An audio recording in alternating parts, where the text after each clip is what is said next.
Salut la compagnie, c'est Thierry. Alors aujourd'hui je me suis relancé un défi un petit peu fou suite à un live que j'avais fait il y a quelques temps, et puis il y a un gars qui m'a dit Thierry, pourquoi tu refais pas une vidéo par jour pendant un mois?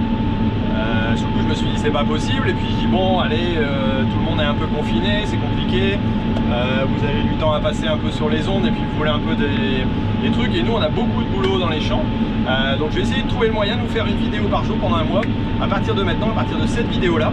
Donc elle a démarré, j'avais prévu un autre suivi de vidéo précédemment, donc je vais le recommencer à ce moment là, et puis il va y en avoir d'autres qui vont suivre pendant tout un mois avec les suivis des cultures. Là je suis en train de préparer les pommes de terre, donc ça va suivre aussi, et vous allez découvrir tout ça au fur et à mesure. Donc voilà, si ça vous plaît, surtout mettez un j'aime, un like, partagez-le parce que ça peut faire plaisir à d'autres aussi de suivre ça. Si c'est vraiment ce que vous kiffez, mettez-moi un petit commentaire, et puis expliquez-moi les vidéos que vous voudriez voir, parce que je vais avoir besoin aussi de questions aussi, voilà, sur les sujets. Alors je pourrais pas répondre à tout, mais j'essaierai de faire de mon mieux. Donc voilà, on démarre ça, et puis si vous aimez, mettez déjà un petit like pour me faire plaisir. Allez, c'est parti.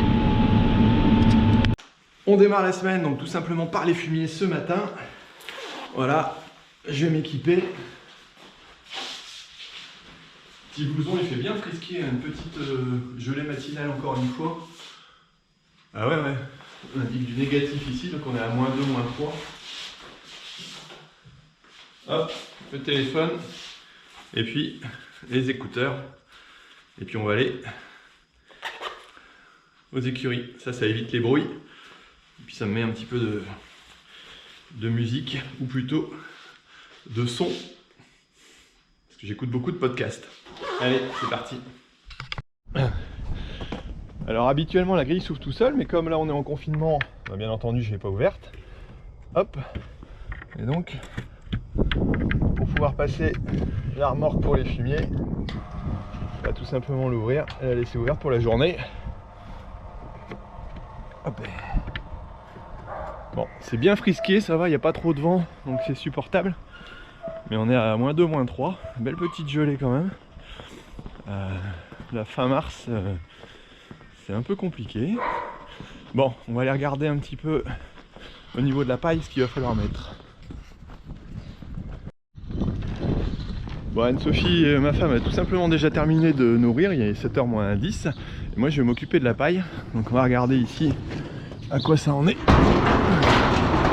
Il va y en avoir un petit peu à remettre, voilà, et puis dans les autres. Donc on va aller chercher le tracteur comme tous les lundis matins de fumier pour mettre la paille aux écuries.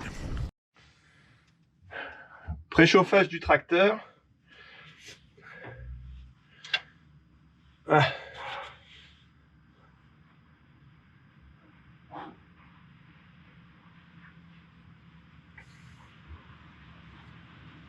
Et les jeunes arrivent pour les fumiers.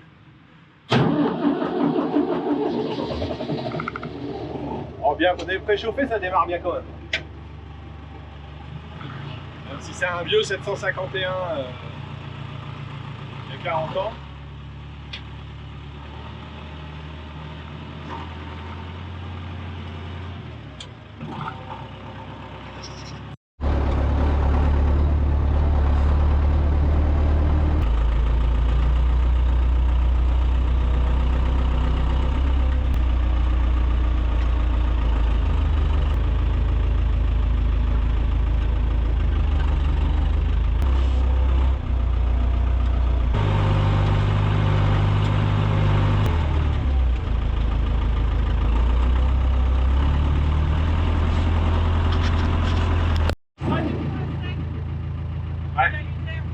Les deux.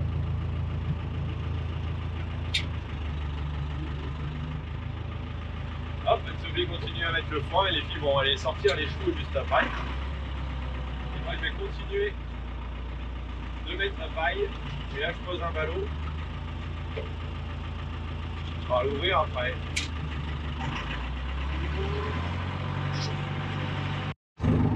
Alors on fait les fumiers toutes les 2 semaines, et donc forcément on a les chevaux à bouger. Donc là on profite que les pâtures soient libérées et prêtes pour mettre tous les chevaux en pâture. D'ailleurs il y en a certains qui bougent.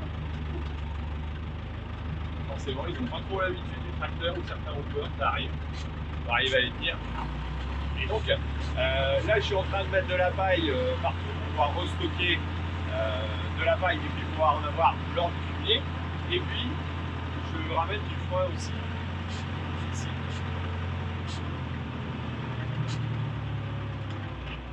Voilà. Je ramène tout simplement du foin pour pouvoir compléter la suite.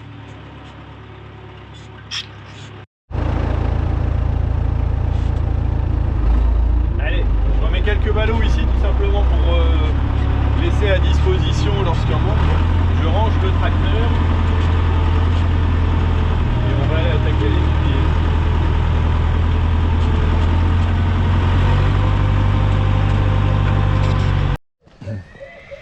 Alors je vais en profiter pour passer un appel pour organiser la semaine aussi, parce qu'il y a des pommes de terre à charger pour les planter. Donc je vais essayer de voir s'il y a un télescope dispo. Ouais Joseph, salut, c'est Thierry. Est-ce qu'il y aura un télescope dispo cette semaine pour les pommes de terre à prévoir peut-être? C'est prévu? À partir de quand?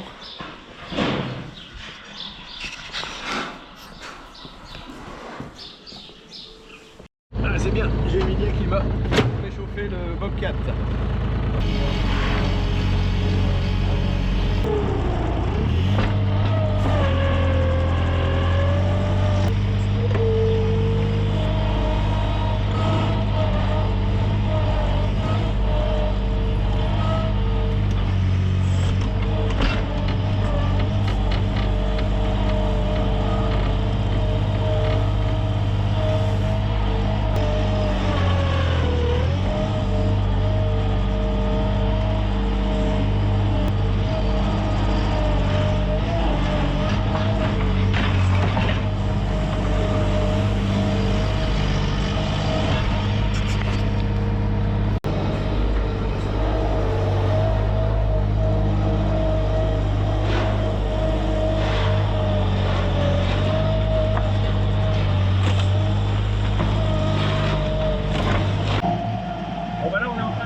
Je balaye, je donne un coup de ballot pour dégager le plus gros.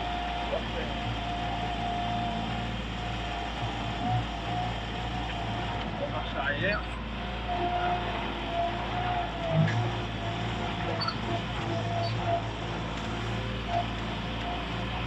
Ok. Ça se trouve. Voilà ce que ça donne.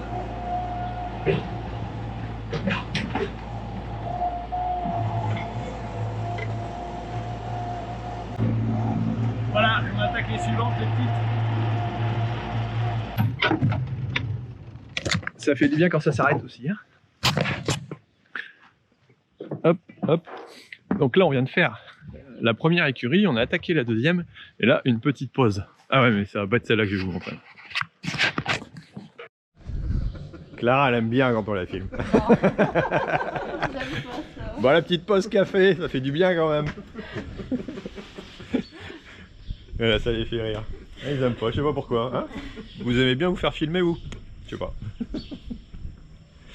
Bon allez, on va rattaquer pour attaquer les suivantes. Voilà, là, on voit un petit peu le tas de fumier qu'on a dans la cour. Les chevaux qui sont sortis aussi. C'est reparti pour un petit tour. On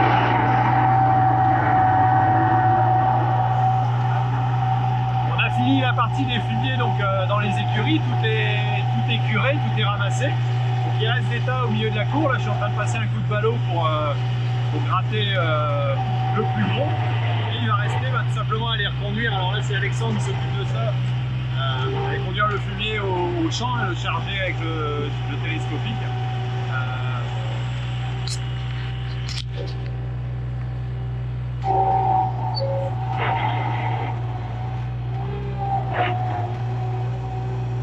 Ça fait toujours du bien quand ça s'arrête. Alors vous avez vu hein, au niveau, hop, peut-être éteindre les lumières, sinon il va pas repartir. Comme vous avez pu le voir au niveau équipe pour les fumiers, ben, on est du monde. Il y a les deux garçons, il y a Emilia et Pascal, voilà. qui eux s'occupent de faire les fumiers. Alors eux en ce moment ils sont là, mais quand on va démarrer la saison de salade, bah, ils vont plus être là tout simplement. Je te laisse repasser avec le ballot, je dois aller au forage, à l'irrigation.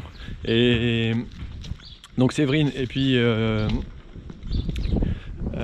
Clara, je vais y arriver, Anne-Sophie, ma femme, et moi je suis au Bobcat, là je vais y arriver. Et là je vais partir donc voir, on est en train de mettre des canalisations enterrées, de voir où est-ce qu'on doit mettre les bouches et les vannes de section entre les deux forages.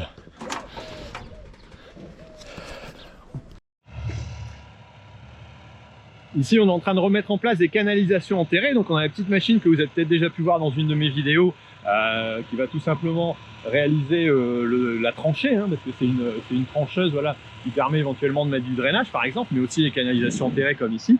Et là, on agrandit le circuit qui est arrivé jusqu'ici, qui fait déjà 2,5 km je pense, pour aller rejoindre jusque là-bas au bout de l'autre côté, et ensuite rattraper l'autre forage qui se trouve à la Cuma. Ce qui permet d'avoir un circuit plus complet et de pouvoir alimenter éventuellement une parcelle d'un côté ou d'une autre. Les besoins en eau augmentent sans arrêt. On utilise de plus en plus d'irrigation parce que les conditions climatiques sont compliquées et des productions légumières le nécessitent. Si on veut avoir un résultat, j'allais dire, de rendement stable qui nous permet de vivre, hein, tout simplement, et de ne pas subir les sécheresses qui font que des années seraient catastrophiques et qu'on n'arriverait pas à surmonter. Donc c'est pour ça qu'on est assez fort dans l'irrigation alors qu'on n'en avait pas auparavant, mais on a changé un peu les modes de production et les prix tendus nous obligent un peu à ce type-là. Et c'est pareil, le départ en agriculture biologique fait qu'on fait plus de légumes et donc on part vers ce système-là. Donc là on va décider si on met la vanne d'un côté ou de l'autre pour couper les sections de circuit pour savoir si on va alimenter d'un côté ou de l'autre côté le forage. Et puis voilà, bon ça va, on a les bonnes conditions pour pouvoir réaliser ce genre de choses. Voilà, on a un beau petit soleil, les sols sont portants, donc quelque part on va pas faire trop de dégâts non plus et c'est plutôt sympa.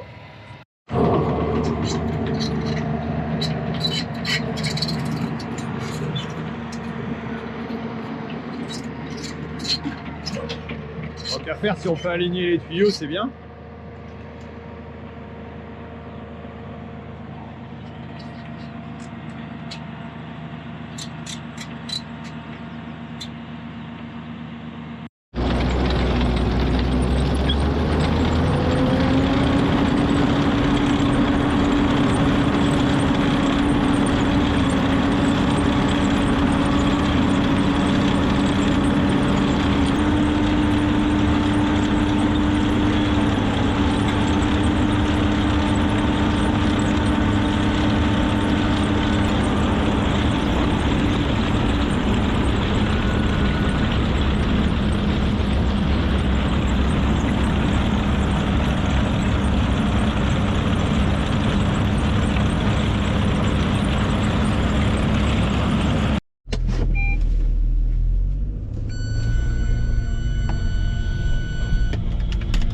Bon ben, hop, pas de musique sinon je vais être coupé par YouTube. Voilà. Ça y est ici, je suis en rade. Allez, un petit peu d'élan, ça va le faire. C'est reparti. Bon bah la question est réglée, on va mettre la vanne de ce côté là, comme ça on aura les deux possibilités d'alimentation. Et puis là je pars pour une petite réunion téléphonique pour mes autres activités. Allez, je vous explique ça juste après.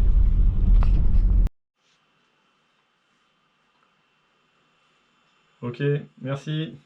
Allez, ouais, salut. Bon ben voilà, fin de la réunion, la visioconférence. Donc étant donné que je suis président de la fédération des CUMA, je m'occupe aussi de gérer ça. Et là, on était en rendez-vous donc avec Tram, Sivam, plutôt le réseau Tram, donc d'autres groupes, pour pouvoir prévoir à la fois Terre en fait si jamais ça se fait, c'est pas sûr du tout, mais aussi organiser notre notre mutualisation, notre organisation commune qu'on pourrait avoir pour travailler ensemble avec des groupes. Donc voilà, bon maintenant je vais aller manger et puis cet après-midi on va repartir pour autre chose.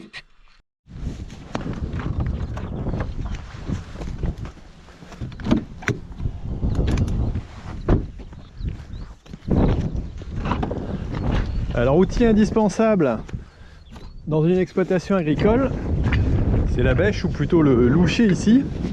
Voilà, ce qui est prévu, c'est de commencer à préparer les terres. Alors on va essayer de travailler pour les pommes de terre à rotative. On voit comment le sol est dur. Et le but du jeu du premier passage, ça va être de ramollir un petit peu ça. Et là je vais faire un petit essai quand même avant d'aller dans le champ pour vérifier. Je vais me tourner un peu quand même. Hop. Que les sons sont pas trop mauvais. Alors on voit que c'est humide un petit peu en dessous, hein, forcément.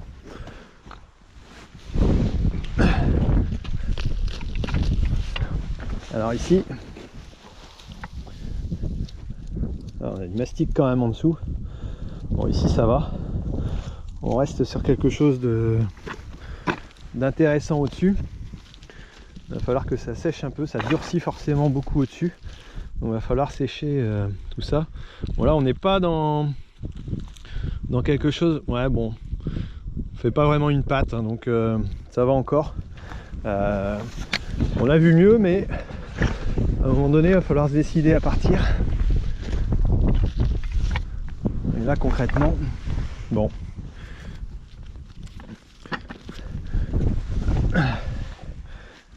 En dessous sur le fond, on est quand même humide. Certes. Bon, on va voir un peu ce que ça donne comme premier travail et voir quand est-ce qu'on peut préparer ça. Allez, on vient de réenterrer un petit peu l'herse rotative parce que là on gratouille au-dessus. Alors c'est pas un outil que j'aime bien utiliser d'habitude parce que ça lisse. Bon là on passe de la fraise derrière, donc on sait tout, mais de toute façon le vibro aurait pas été correct assez pour pouvoir travailler comme il faut là-dessus. Voilà, on va voir un peu ce que ça fait.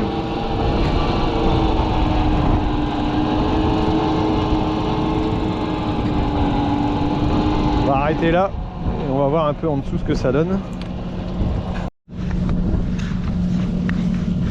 Alors là, je sais pas si on voit, mais c'est hyper dur là où il y a les passages de roues. Si je tourne, on voit les traces que ça fait, alors que là, beaucoup plus facile. Donc on va s'arrêter là. C'est bien, c'est pas la peine de forcer. Bon, je pense qu'on a été vite en besogne pour essayer de vouloir préparer les pommes de terre. Alors par contre ici, voilà, on est arrivé au bâtiment, on stocke les plants et on voit que les plants de Fontane sont pas mal avancés. Émilien qui est en train de préparer le comptage de 100 plants pour avoir le poids, pour savoir sur quelle surface, voilà, et quelle quantité hectares on va pouvoir compter, afin de ne pas faire d'erreur et de ne pas se retrouver avec soit trop de plants à la fin, soit pas assez. Voilà, bon. Attends, non, faut tu mets 0, ouais. Le 0, hop. On va accrocher le seau. Stabiliser. 8 kg. Et on va tirer la tare pour avoir le poids. Alors, petit tour au stockage de pommes de terre. On va aller voir l'ordinateur de commande, le tout nouveau, tout beau. Vérifier. Bon, tout est à l'arrêt là, bon je vais y arriver. Hier ça n'a pas tourné, les températures de référence sont à 7,6, décidément. Voilà, donc on n'a pas, il n'y a pas de souci de fonctionnement, on a une bonne température, il fait assez frais dehors en ce moment. Voilà, les ventilations, le recyclage et le dégazage extérieur peuvent se faire, les alarmes, les traces. Voilà, donc tout ça, ça nous aide clairement à... on va pas mettre en manuel, à gérer tout simplement le refroidissement et l'entretien du cycle des pommes de terre. Ça évite voilà, de monter en température parce que les différences de température vont créer aux pommes de terre un petit souci technique. Donc, et puis il y a bon, ce que l'ordinateur nous dit, il nous envoie un SMS aussi tous les jours pour prévenir de ce qu'il en est du stockage, et puis un petit coup d'œil visuel aussi de temps en temps. On vient ressentir aussi l'odeur, des fois qu'il y aurait des problèmes. Voilà, mais ici il n'y a pas de souci de stockage. Alors on a quelques-unes qui peuvent être pourries, voilà, mais c'est pas, elles ont été séchées, ça va. Et il y a un beau calibre, il y a une belle qualité. Bon, comme j'ai dit la dernière fois, je ne sais pas si on va pouvoir les vendre, mais voilà, la température est bonne pour le stockage. De temps en temps on jette un œil si on voit pas un germe, mais bon, elles ont été traitées contre les levées, donc en principe elles ne devraient pas germer. Voilà, mais ça arrive que ça reprenne. Bon, et là on est en décalage par rapport à l'enlèvement qui aurait été prévu normalement ici dans cette quinzaine-ci. Ce lot-là devait partir, mais comme il y a eu fermeture et diminution des quantités de consommation de pommes de terre, eh ben, l'usine est au ralenti, donc ça va décaler cet enlèvement et il va y avoir un stock supplémentaire, voilà, un excédent où j'essaye de trouver une solution pour pouvoir le faire partir assez vite. J'ai pas envie de le faire traîner trop longtemps, de toute façon les prix se sont un peu cassé la gueule, donc ça va être un peu compliqué, mais on va voir. Et donc, pour autant, il faut continuer à surveiller sa marchandise pour que ce soit le plus apte possible à être vendu dans des bonnes conditions, s'il y a encore un marché.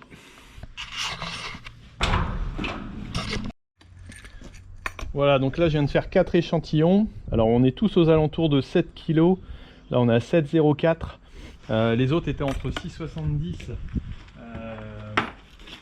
voilà, et 6,85. Donc je vais faire une moyenne tout simplement. Alors habituellement je le note sur un papier, mais là je les avais en tête. Donc j'avais une à 7 plus une à 6,75 plus une à 6,80 plus 27,45 que je divise par 4 pour avoir mon poids moyen. Voilà, auquel je retire la tare qui est de 0,75. C'est ça, hein? Ça me fait une moyenne de 6,11 kg pour 100 plants de pommes de terre. Et là donc je vais pouvoir faire mon calcul. Donc ça je vais l'enregistrer. Je vais sur mon Evernote. Hop. Petit passage au bureau de l'Accuma, étant donné qu'on change notre programme. Voilà, là, le 514 vient de rentrer, donc je vais pouvoir le mettre sur le vibro qui va rentrer aussi. Et demain, on l'a encore de réservé, mais il faut que j'alterne avec un autre tracteur que je vois avec le collègue. Donc ça, c'est toute une réflexion à avoir. Voilà, mais ça devrait le faire. Ok, je sais pourquoi. Donc ça devrait aller. Et puis, on va sûrement, moi je vais sûrement aller jeter de l'engrais. Donc allez, c'est parti.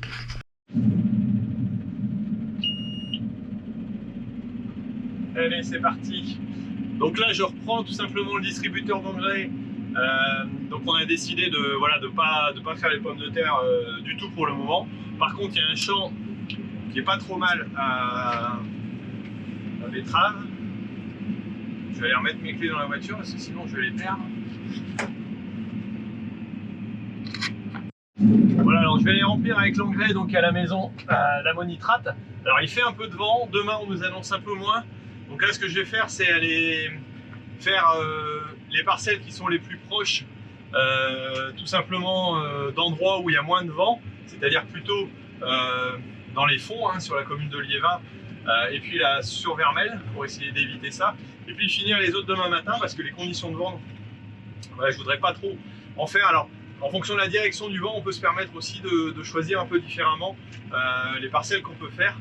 Si je suis dans le sens du vent, ça me dérange moins que je suis sur le côté. Donc voilà, on va aller remplir ça et puis continuer et vous verrez la suite. Alors là-bas, on peut voir la traversée de canalisation qui est en train de se continuer. Donc elle venait de là-bas où on était ce matin. Tout à l'heure, je les ai croisés là sur la route ici où ils ont traversé. Alors il faut savoir que ça se fait pas n'importe comment comme ça. Là tout simplement les parcelles dans lesquelles on est, c'est les propriétés des agriculteurs adhérents de l'Accuma. Donc voilà, à ce niveau-là, il n'y a pas de souci.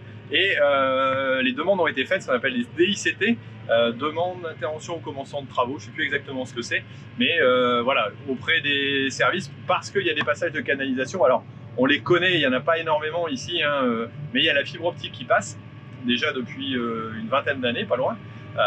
Et donc ça permet de desservir l'ensemble de la région quasiment, hein. C'est des gros passages de fibre optique qui sont des petits tuyaux quand même et qu'il ne faut pas les choper comme on l'a fait nous il y a quelques temps quand on avait fait les premières canalisations d'irrigation, mais parce qu'on n'avait pas le lieu de travail. Donc voilà,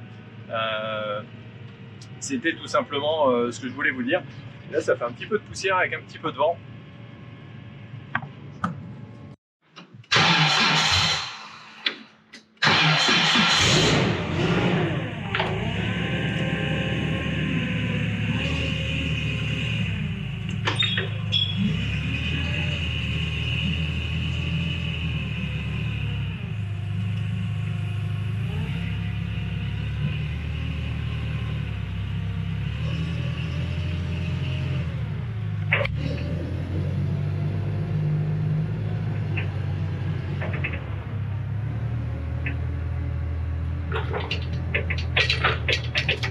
Voilà, alors les plants de salade sont arrivés. Et moi je vais aller charger le distributeur d'engrais. Vérifier sur la petite fiche technique les quantités dont j'ai besoin dans la parcelle concernée.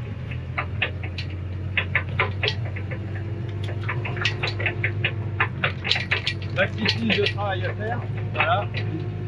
Et moi je vais savoir les quantités qui sont nécessaires selon les parcelles.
Oui, bonjour, ça va? Ça va.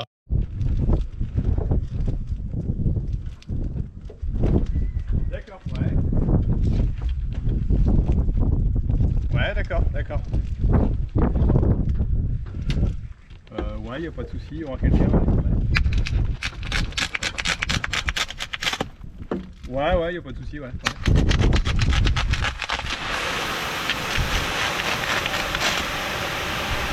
Ah non, il y a quelqu'un. Voilà, merci.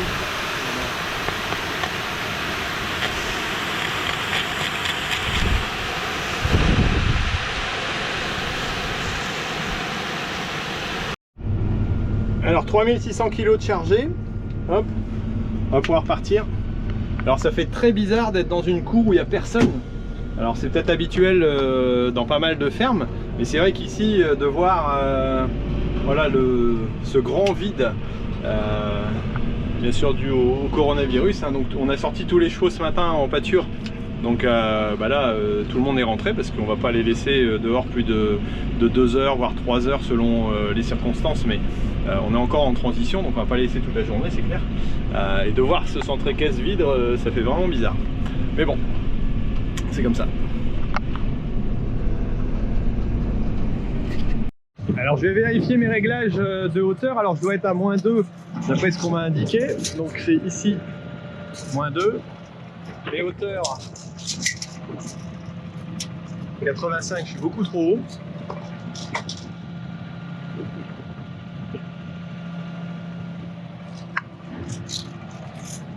Je dois être à 75 au-dessus du sol, hein. Donc là ça ressemble à quelque chose comme ça. Et ici par contre la bulle n'est pas bonne. Je vais pouvoir régler mon troisième point que je règle ici directement. C'est vraiment intéressant. Voilà, pour avoir la meilleure répartition. Je vérifie. Bon, il y a beaucoup de vent quand même. Je crois que je ne vais pas en faire beaucoup. Voilà, 75 au-dessus de la terre. Je vais remonter un tout petit peu. Concrètement.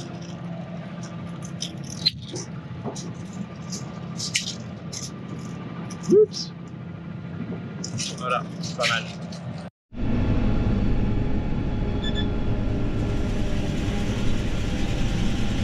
Alors là je suis dans la plus petite parcelle que j'ai à faire, 1,5 hectare. Bon ça va, hein, c'est pas encore trop petit, j'ai pas à me plaindre à ce niveau là. Et ensuite on va passer une deuxième. Donc là on voit bien les marques de traçage qu'on voit au niveau de l'épandage, hein. C'est un épandeur à pesée automatique. Vous avez peut-être vu la vidéo où elle va sortir d'ici peu qui explique un peu comment ça fonctionne et tous les réglages qu'on peut avoir sur ce type d'appareil, parce que c'est pas, voilà, c'est pas tout simple. Et là je suis sur un épandage classique, hein. J'ai pas encore de dosage ici à cette période-ci pour pouvoir changer, j'allais dire, le produit. Et là je suis en train de faire n'importe quoi en reculant. Voilà, je vais bien me mettre dans mes traces et je vais changer ici, arrêter la prise de force. Étant donné que j'étais en épandage sur l'extérieur, j'ai pas le même système, le sens de rotation des pales change. Étant donné que je me limite à la bordure, je vais pas en mettre sur le chemin ou le champ du voisin. Alors qu'ici, en plein champ, je peux me permettre de recroiser, ce qui va être intéressant aussi pour épandre au maximum en largeur et donc d'avoir la meilleure répartition optimum pour le distributeur d'engrais. Et là je dois changer ma vitesse de rotation de prise de force, donc à pas oublier, hein, parce que sinon on ne fait pas un épandage assez large. Alors ça arrive de temps en temps, mais c'est voilà, il vaut mieux quand même éviter d'oublier. Et là je vais épandre, hop, et on voit bien ici les traces de l'épandage. On entend à la fois ce que ça donne et puis ici comment ça passe.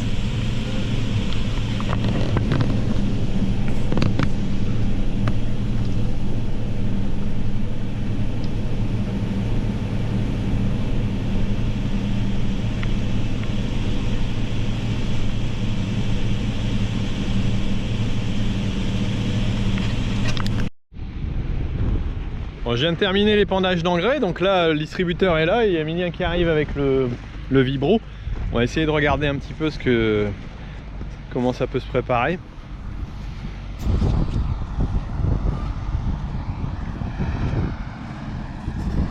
Ouais Alexis.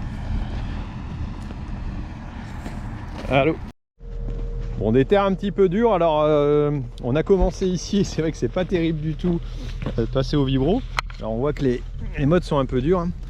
Bon, le but du jeu ici ça va être de repasser du cultirato. Alors ce qui se passe c'est qu'on est ici tout simplement au bout de champ en fourrière, donc c'est vraiment pas terrible au niveau du sol, mais on voit de l'autre côté au bout où ça se travaille vraiment bien.